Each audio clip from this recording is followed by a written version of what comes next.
오늘은 성경이 가르치는 백보자 심판의 진실에 대해 심도 깊게 탐구하고 특히 누가 이 심판의 자리에 서게 될 것인지에 대한 중요한 질문을 파헤쳐 보고자 합니다. 즉, 이미 구원받은 그리스도인들 또한 이 크고 흰 보좌 앞에서 심판을 받게 되는 것일까요? 아니면 오직 예수 그리스도를 믿지 않은 불신자들만이 이 엄숙한 심판의 대상이 되는 것일까요? 이 근원적이고 핵심적인 질문에 대한 명확하고 흔들림 없는 답을 오직 성경 말씀에만 철저히 근거하여 제시할 것입니다. 성경은 하나님의 영감으로 기록된 진리의 말씀으로서 이 심판의 본질과 대상을 가장 정확하게 증언합니다. 요한계시록 20장 11절부터 15절까지의 말씀은 백보자 심판의 모든 것을 담고 있는 핵심적인 구절이며 그 장엄함과 동시에 엄중함을 우리에게 생생하게 전달해 줍니다. 제가 이 구절들을 여러분의 영혼에 깊이 새겨질 수 있도록 천천히 그리고 분명하게 다시 한번 읽어드리겠습니다.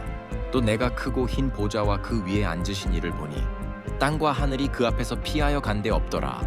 또 내가 보니 죽은 자들이 큰 자나 작은 자나 그 보좌 앞에 서 있고 책들이 펴 있으며 또 다른 책이 펴졌으니 곧 생명책이라. 죽은 자들이 자기 행위를 따라 책들에 기록된 대로 심판을 받으니 바다가 그 가운데에서 죽은 자들을 내어주고 또 사망과 음부도 그 가운데에서 죽은 자들을 내어 주매 각 사람이 자기의 행위대로 심판을 받고 사망과 음부도 불못에 던져지니 이것은 둘째 사망 곧 불못이라. 누구든지 생명책에 기록되지 못한 자는 불못에 던져지더라.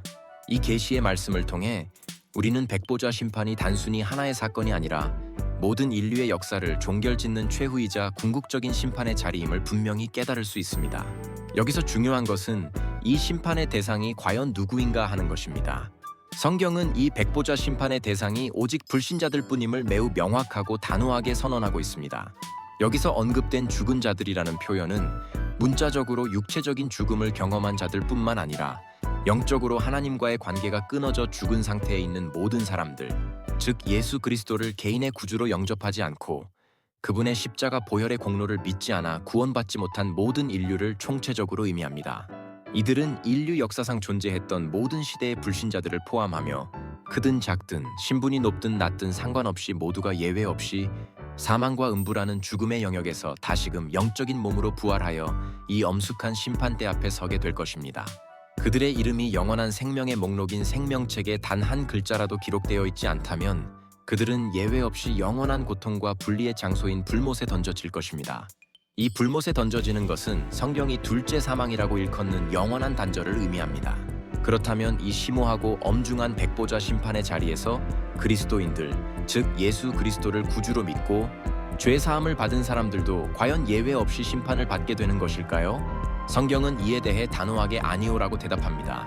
그리스도인들은 이미 예수 그리스도 안에서 모든 죄가 사해지고 그분의 의로움으로 말미암아 의롭다함을 얻었기 때문입니다. 그들은 더 이상 죄의 권세 아래 있지 않으며 예수님께서 십자가에서 흘리신 보혈의 공로로 영원한 생명을 얻었습니다. 이 진리는 요한복음 5장 24절에 기록된 예수님 자신의 말씀에서 가장 분명하게 나타납니다. 예수님께서는 이렇게 선언하셨습니다. 내가 진실로 진실로 너희에게 이르노니 내 말을 듣고 또 나 보내신 이를 믿는 자는 영생을 얻었고 심판에 이르지 아니하나니 사망에서 생명으로 옮겼느니라.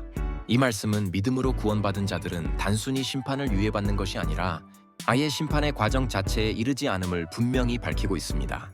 그들은 이미 사망의 권세에서 해방되어 영원한 생명의 영역으로 완전히 옮겨진 존재들이기 때문입니다.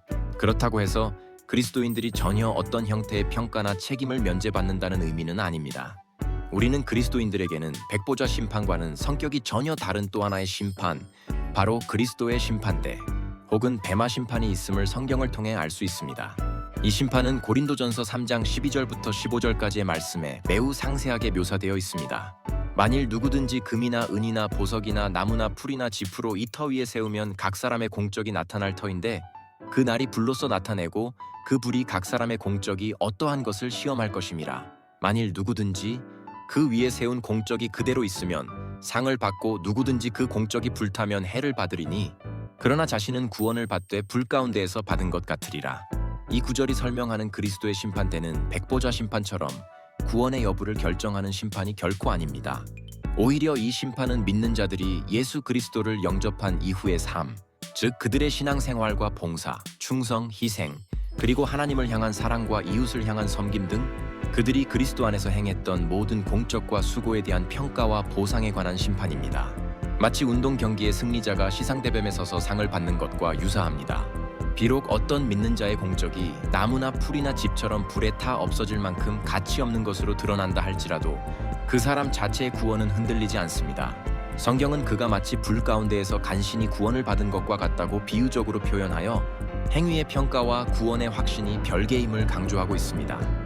고린도후서 5장 10절 또한 모든 신자가 그리스도의 심판대 앞에 반드시 서게 될 것이며 그 심판대에서 각자가 육체로 행한 모든 일, 즉 선한 것이든 악한 것이든 그에 따라 마땅한 보응을 받게 될 것이라고 다시 한번 확인시켜 줍니다.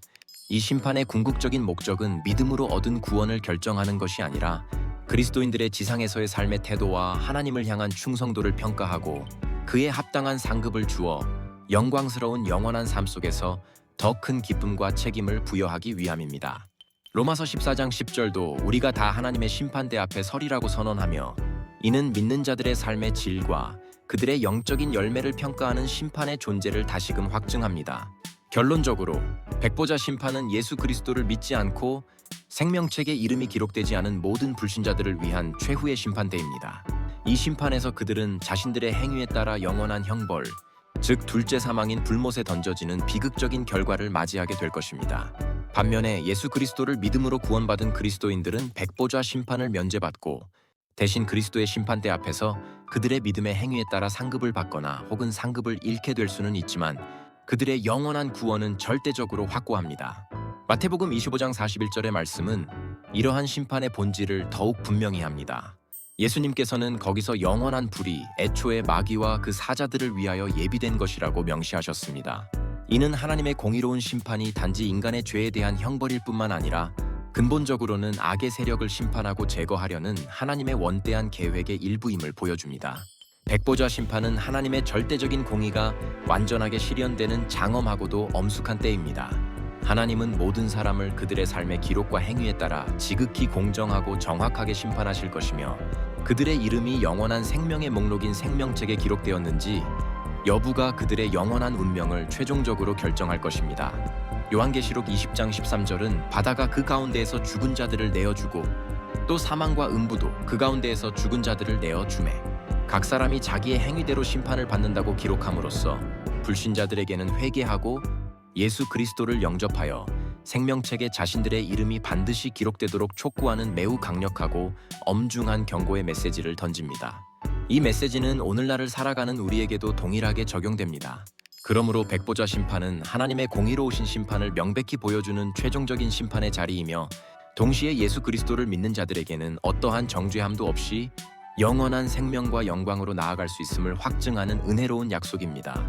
우리는 이러한 성경적 진리를 통해 구원이 얼마나 중요하며 그리스도 안에서 살아가는 삶의 모든 순간이 얼마나 큰 의미와 영원한 가치를 지니는지 다시 한번 깊이 깨닫고 우리의 삶을 하나님 앞에서 바르게 세워나가야 할 것입니다. 하나님의 말씀은 우리에게 생명과 죽음 그리고 영원한 운명에 대한 분명한 길을 제시합니다. 이 진리 안에서 여러분 모두가 참된 평안과 소망을 발견하시기를 간절히 바랍니다.